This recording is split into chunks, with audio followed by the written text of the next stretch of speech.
You will fail your way to greatness. Most people allow their fear of failure to outweigh their desire to succeed. When you're willing to fail again and again and again, when you make up your mind to become unstoppable, when you make up your mind to become a no matter what person, then that will then give birth to a part of yourself that you don't know right now. Imagine, if you will, being on your deathbed and standing around your bed, the ghost of the dreams, the ideas, the abilities, the talents given to you by life, and that you, for whatever reason, you never went after that dream.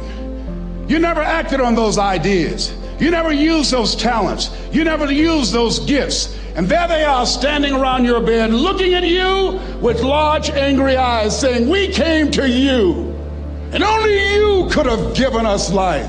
And now we must die with you forever." See, most people stop short of their dreams and park and get off the highway of life because of the rejections of life. You will always be rejected. It's no big deal. Jack Canfield said rejection is a myth. It's not like when somebody says no and then they slap you. No, it's just, to me, make no your vitamin. Get excited about the no. Why? Because every time someone says no, that brings you another step to a yes. You're getting closer. Trust me, you will win if you don't quit. You will win if you don't quit. Even a broke clock is right twice a day. As you go through the challenges of life and you look at it and embrace whatever comes to you, don't run from it. Step toward it. Don't try and duck it like most people do. See, most people want it easy. See, if you, easy come, easy what? Easy go. See, but when you go at what you're going to deal with and you deal with the difficulties of it, when you handle those hard things close at hand, making those hard decisions right now that you don't want to make, learning those things that you don't like to do, but you know that in order for you to get where you want to go, this is one of the hoops that you have to flip through. And I'm saying to you, whatever you got to do it, because if you don't, life is going to whoop you until you surrender. You have something that you brought to the universe, and that if you decide that my life deserves my developing this what I do well, and becoming the best at it, and mastering myself, and seeing what I have within me, if you decide to drop your buckets where you are and develop your gifts, I grant you, you'll never ever be without. I grant you that your gifts will take you places that will literally amaze you. I grant you that if you begin to work to develop your gifts, you'll develop a strong sense of happiness. You'll get a larger vision of yourself, because part of beginning to get a larger vision of yourself, all of us need some area of our lives where we can have a feeling of competence. That people know when they think about this area, that's something you do. That you eat and sleep that. And that you do that. You do that. Changing is not easy. That changing your life, changing habits, reinventing yourself, picking yourself up after life has knocked you flat on your back. I've got to say, when life knocked you down, try and land on your back, because if you can look up, you could get up. Well, that sounds cute, but that's not easy. When I was diagnosed with prostate cancer 17 years ago, that first time that happened, I said, hey, I can handle this. Then when it came back a year later, last year, 17 years later, and this time it metastasized to 7 areas of my body and ate 40% of my T1 vertebrae. Now the stakes are higher. It's this life saying, okay, Mr. Motivator, you beat cancer the first time. What you gonna do now? I started laughing. When the doctor told me, he said, why are you laughing? Are you in denial?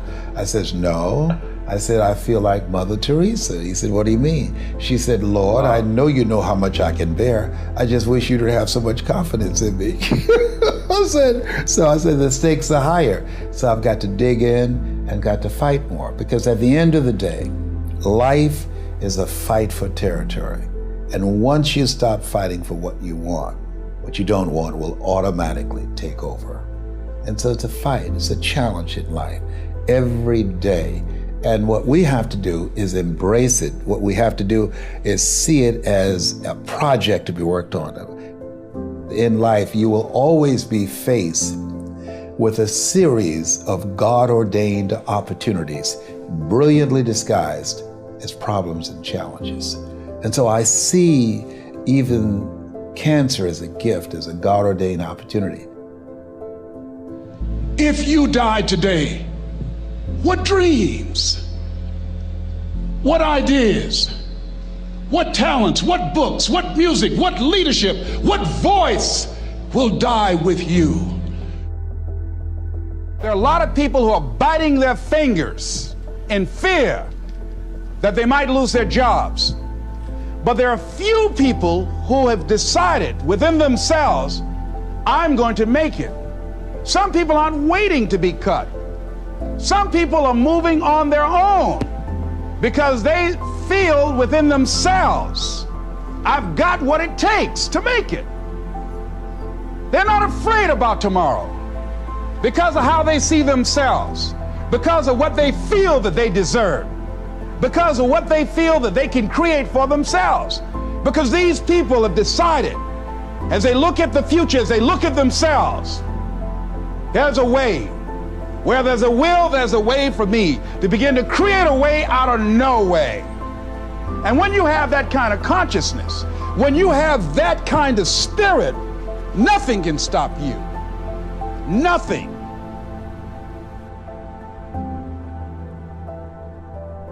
There's no secret to success. There's a system to success.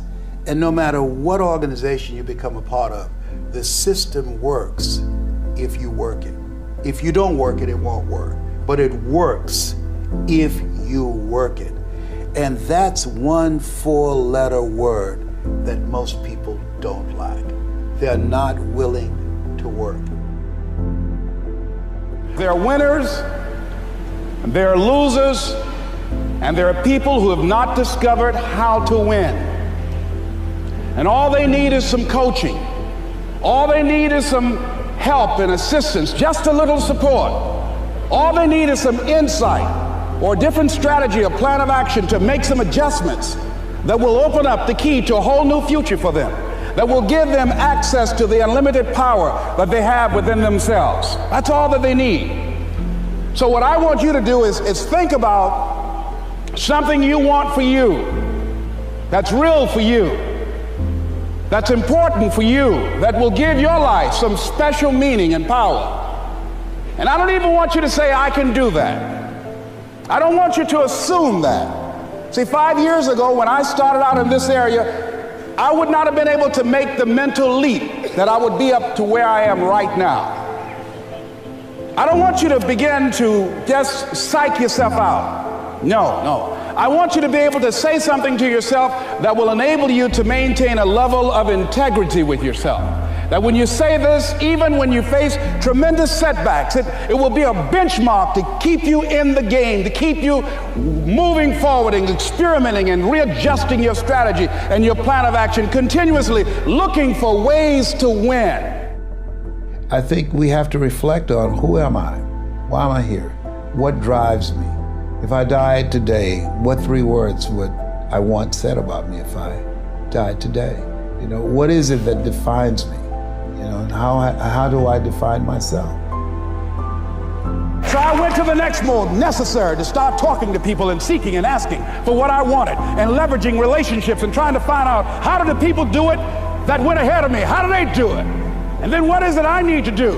How is it I need to train myself, to develop myself? What's the resources that will be required in order to make it happen? And as I start seeking out and asking questions, I started running into people who said, I know someone who can help you do that. And they helped me get connected with those people. Remember, we have so much energy that can take us so far. It's necessary that you hook up with some other energy that can take you to the next level. I hooked up with them. They said, let's go. I said, away we go.